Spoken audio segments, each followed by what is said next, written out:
সকাল সকাল tiger hill, সূর্য ওঠার মুহূর্তটা মাত্র কয়েক সেকেন্ডের, কিন্তু তার আলোয় কাঞ্চনজঙ্ঘা যেন জ্বলে ওঠে সোনালি আগুনে। তারপর উঠে এলাম পিস প্যাগোডায়। এখানে আসা মানেই যেন নিজেকে একটু থামিয়ে নেওয়া।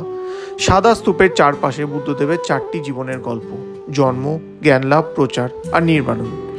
একটু চোখ বন্ধ করলেই যেন চারপাশ নীরব হয়ে যায়। সকাল সকাল পেট পুজো না হলে চলে।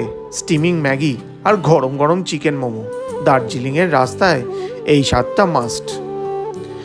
তারপর এলো সেই বিখ্যাত বাতাসিয়া লুপ, পাহাড়ে ঘেরা মনোরম ভিউ আর মাঝে মাঝে চলে যাওয়া টয় ট্রেন, যেন স্বপ্নের মতো এক মুহূর্ত। শেষে পৌঁছালাম ঘুম স্টেশনে, বিশ্বের সবচেয়ে উঁচু রেল স্টেশনে। পুরনো দিনের নস্টালজিয়া, কাঠের ছাউনিতে ইটের রং বেরঙের রামধনু, একরাশ আবেগ জমা থাকে এখানে। এটাই দার্জিলিং পাহাড় মানুষ আর মুহূর্তের এক জাদুকরী গল্প।